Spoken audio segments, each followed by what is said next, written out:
दोस्तों बिहार के एक लड़की से उसके गांव जवार वाले परेशान हो जाते हैं। यहाँ तक कि दूर दराज के लोग भी उससे सावधान हो जाते हैं, क्योंकि वो लड़की ऐसी थी कि जहाँ भी किसी की शादी की बात चलती या शादी की डेट तय होती, दोस्तों वो वहाँ पर पहुँच जाती थी और फिर ऐसा खेल खेलती थी, कुछ ऐसा करती थी कि वो शादी टूट जाती थी। दोस्तों आखिर क्यों वो दो लोगों के जिंदगी में दरार बनकर आ जाती थी, उसे शादी तुड़वाने में क्यों इतना मजा आ रहा था और अंत में उसका अंजाम क्या होता है, तो इसके पीछे भी एक दिलचस्प कहानी है। आइए जानते हैं पूरी कहानी इस वीडियो में। लेकिन वीडियो में आगे बढ़ने से पहले बस वही रिक्वेस्ट कि वीडियो को लाइक कर दीजिए, चैनल को भी सब्सक्राइब कर लीजिए ताकि मेरा हौसला बढ़ता रहे। दोस्तों एक कहानी है बिहार के किशनगंज जिले के एक छोटे से गांव सिमलबाड़ी की। एक लड़की जिसका नाम रोशनी परवीन होता है, उसके पिता का नाम हैदर अली होता है। घर में गरीबी थी, पिता ऑटो चलाते थे, किसी तरीके से अपने बाल बच्चों का पेट पालते थे। दोस्तों रोशनी की उम्र मात्र 14 साल की थी जब वो 10वीं में पढ़ाई कर रही थी। एक दिन की बात है, उसके गांव में किसी लड़की की शादी के लिए लड़के वाले आते हैं उसको देखने के लिए, लेकिन किसी बात पर वो शादी तय नहीं हो पाती। या तो लड़की पसंद नहीं आती या फिर लड़का पसंद नहीं आता। तो दोस्तों जब शादी की बात नहीं बन पाती तो लड़के वाले उस गांव से निकलकर जा रहे थे, तभी उनकी नज़र रोशनी पर पड़ती है। रोशनी जो कि 10वीं का पेपर देकर अपने घर को आ रही थी, उस पर नज़र पड़ती है तो वो लोग उसको पसंद कर लेते हैं और शादी करने के लिए उसके पीछे पीछे उसके घर पे पहुंच जाते हैं। उसके माता पिता से उनके बेटी का हाथ मांगते हैं, कहते हैं कि हमें आपकी लड़की पसंद है और हम उससे शादी करना चाहते हैं। अब उसके पिताजी ने देखा, बातचीत की, तो दोस्तों सब कुछ ठीक था, लड़का कमाता था, परिवार पैसे वाला था, लेकिन एक बहुत बड़ी उसमें कमी थी कि जो लड़का था उनकी बेटी से यानी कि रोशनी से उम्र में 3 गुना से भी ज़्यादा था। यानी कि रोशनी की उम्र 14 साल की थी और लड़का 45 साल का था। अब उनके माता पिता को ये बात अटपटी लगी, लेकिन दोस्तों उन्होंने अपनी ज़िंदगी में गरीबी बहुत ज़्यादा देखी थी। उनके नज़र में गरीबी से बुरा तो कुछ हो ही नहीं सकता और वो नहीं चाहते थे कि जिस तरीके से उन्होंने अपनी ज़िंदगी गुजारी है, इसी तरीके से उनकी बेटी भी अपनी ज़िंदगी किसी के साथ गुजारे। इसीलिए उसके पैसों को देखते हुए वो लोग ये भी नहीं देखते कि लड़का अनपढ़ है या फिर लड़के की उम्र क्या है। दोस्तों वो लोग रोशनी की शादी उस लड़के से या यूँ कहें कि उस आदमी से तय कर देते हैं। अब रोशनी जो है उससे पूछा जाता है तो वो सिर्फ यही कहती है कि मैं आगे की पढ़ाई करना चाहती हूँ, लेकिन अब उसकी बहुत ज़्यादा उसमें रजामंदी नहीं होती है और ना ही उसके राय की भी बहुत ज़्यादा वहाँ पर ज़रूरत थी। वो लोग फिलहाल उसकी शादी तय कर देते हैं और 10वीं का पेपर ख़त्म होने के बाद जब बीच में छुट्टियाँ होती हैं 1-2 महीने की, उसी बीच में उसकी शादी कर दी जाती है। अब दोस्तों शादी कर दी जाती है, रोशनी अपने ससुराल जाती है, लेकिन 45 साल का उसका पति और 14 साल की वो रोशनी, दोस्तों वो एडजस्ट नहीं कर पाती है। जब वो एडजस्ट नहीं कर पाती, उसे बहुत तकलीफ़ों का सामना करना पड़ता है, बेइंतहा दर्द झेलना पड़ता है। जब वो अपने पति का साथ नहीं दे पाती, उसका कहना नहीं मान पाती, तो दोस्तों फिर उसके साथ यौन दुर्व्यवहार होने लगता है, जोर जबरदस्ती होने लगता है और बहुत ही यातनाओं से उसे गुजरना पड़ा। दोस्तों उसकी ज़िंदगी जो थी वो नर्क से भी बदतर हो जाती है। रोशनी परवीन आज भी इन बातों को याद करती है तो दोस्तों वो रो पड़ती है। वो कहती मैं भूल नहीं सकती, चाहे मैं मेरी कितनी भी उम्र हो जाए। वो जो मेरे साथ हुआ उन दिनों, उसे मैं शब्दों में बयां भी नहीं कर सकती। दोस्तों किसी तरीके से रोशनी 3 महीने अपने पति के घर पे रहती है, लेकिन अंत में उसकी हिम्मत जवाब दे जाती है और एक दिन वो अपने मायके आ जाती है। मायके आने के बाद वो कसम खाती है कि वो अब फिर कभी भी अपने ससुराल नहीं जाएगी, उस आदमी के साथ नहीं रहेगी। लेकिन दोस्तों तभी उसे पता चलता है कि वो माँ बनने वाली है और कुछ ही महीनों बाद वो एक बेटे को जन्म देती है। अब दोस्तों भले ही उसको बेटा हो जाता है, लेकिन फिर भी वो अपने घर जाने को तैयार नहीं होती है। लेकिन उसके माता पिता समझाते हैं, अन्य रिश्तेदार समझाते हैं कि सिर्फ तुम्हारी जिंदगी का सवाल नहीं है, अब तुम्हारा एक बच्चा भी है, उसकी परवरिश कैसे होगी, कौन उसे अपना नाम देगा। दोस्तों इसीलिए वो मजबूरी में अपने पति के पास जाने का फैसला करती है। लेकिन उसका पति अब उसे ठुकरा देता है। वो कहता है मैं इसको अपने साथ नहीं रखूंगा।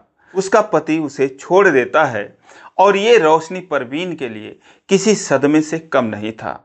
उसे इस बात का दुख नहीं था कि उसका पति उसे छोड़ दिया, बल्कि उसे इस बात का दुख था कि अब उसके माता पिता उसकी देखभाल कैसे करेंगे, उसका खर्चा कैसे उठाएंगे।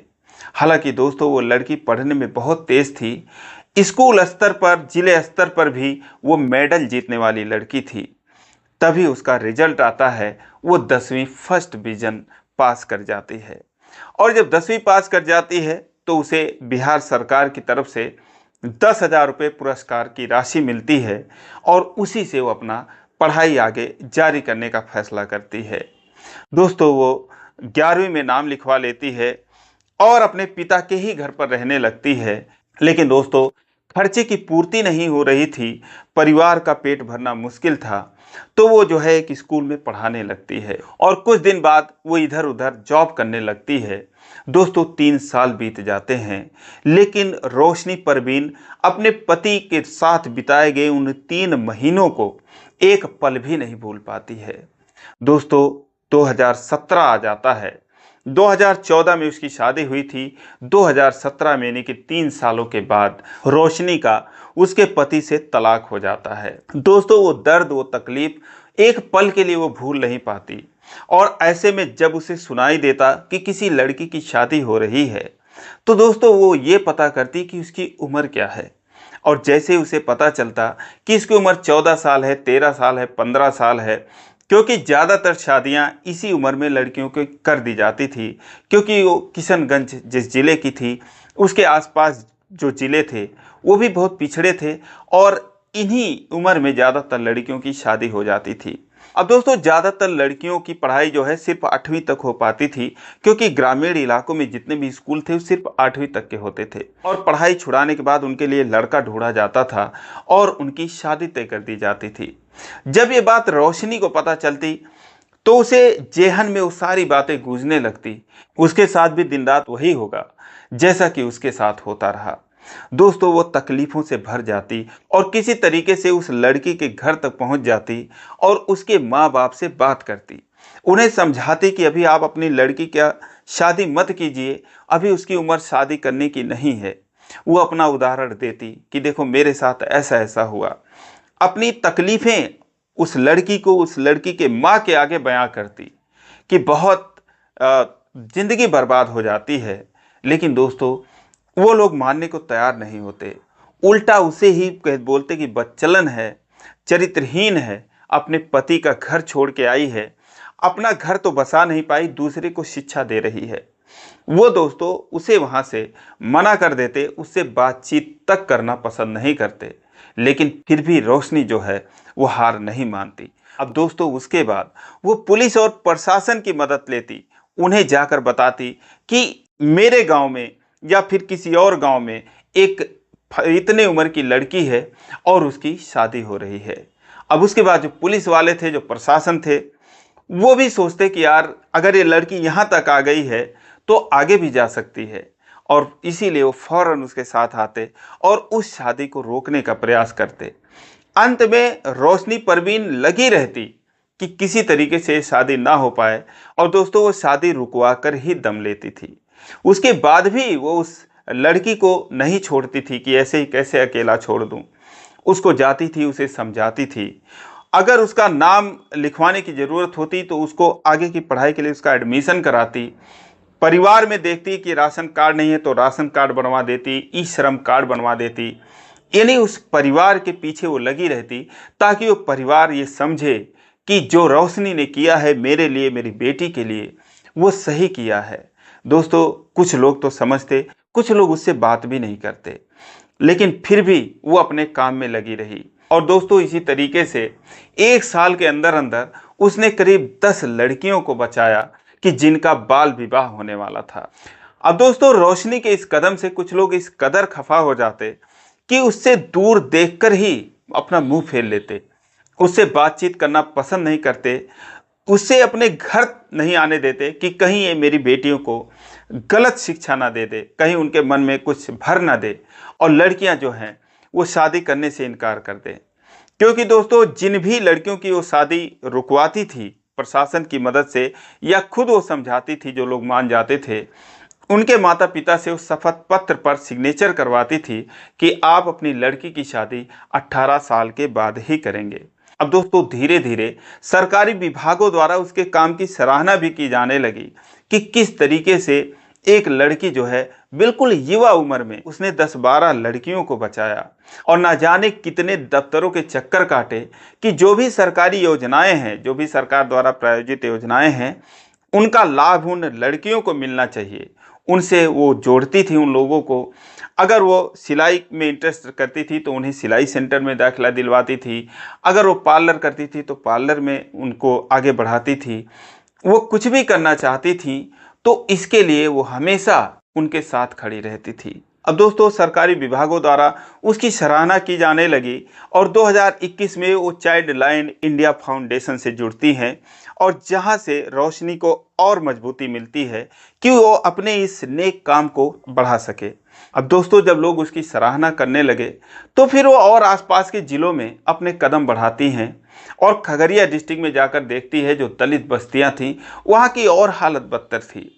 वहाँ पे तो और कम उम्र की लड़कियों की शादी कर दी जाती थी और वहाँ पर भी जाकर उसने अपने अभियान चलाए और वहाँ पर भी करीब 12 बच्चियों को रोशनी परवीन ने बचाया। उनके उज्जवल भविष्य के लिए उनको आगे बढ़ाया, सरकार की योजनाओं से जोड़ा। अब दोस्तों, जब रोशनी इस काम को लेकर आगे बढ़ रही थी, उसकी चर्चाएं जो है आसपास के जिलों में हो रही थी, तब फिर उसे यूनिसेफ से जुड़ने का मौका मिलता है, जहां पर वो उसे और मजबूती मिलती है और फिर वो करीब 50 बच्चियों को ऐसे बाल विवाह से रोकती है। 100 बच्चियों का जिनकी पढ़ाई रुक गई थी उनका फिर से एडमिशन करवाती है और इस तरीके से वो एक बहुत ही चर्चित चेहरा बन जाती है। अब दोस्तों, जब रोशनी से पूछा गया कि जिन लड़कियों को आपने बचाया फिर क्या उनसे मिलने का मौका मिला, फिर उनके घर जाने का मौका मिला, तो उन लोगों का क्या रिएक्शन रहा, इस पर रोशनी कहती हैं कि जब मैं 3-4 साल बाद उन लड़कियों के घर जाती थी तो उनके माता पिता जो है उसे गले से लगा लेते थे, खुशी के आंसू रोते थे और यही जो है एक सबसे बड़ा फीडबैक था और इसी से रोशनी को और मजबूती मिली। लेकिन दोस्तों, अब उसका जो नाम था वो इंटरनेशनल प्लेटफॉर्म पर जगमगाने वाला था। दोस्तों, 2023 में स्विट्जरलैंड के जेनेवा में विश्व युवा सम्मेलन में रोशनी परवीन का नाम सेलेक्ट किया जाता है। पूरे वर्ल्ड से ऐसे 5 लोगों को सेलेक्ट किया गया और भारत से रोशनी परवीन को भी जेनेवा में बोलने का मौका दिया जाता है 2023 में। दोस्तों, ये जो है सबसे खुशी का पल था इस देश के लिए भी और रोशनी परवीन के लिए भी। रोशनी परवीन ने अपनी परवाह ना करते हुए, अपनी सुरक्षा की परवाह ना करते हुए इतने बच्चियों को बचाया, उनको दलदल में फंसने से बचाया, क्योंकि जो रोशनी के साथ बीत चुकी थी वो नहीं चाहती थी कि किसी और के साथ हो। दोस्तों, यूनाइटेड नेशन में रोशनी परवीन ने जिस तरीके से अपनी बात रखी, अभी भी बहुत कुछ किए जाने की ज़रूरत है। रोशनी का मानना है कि जो उसके साथ हुआ वो किसी के साथ ना हो। तो दोस्तों, ये रही कहानी। ऐसे बहादुर बेटी के लिए कमेंट में आप भी 2 शब्द लिखिए। तो बस आज के लिए इतना ही, फिर मिलेंगे अगले वीडियो में। तब तक के लिए जय हिंद।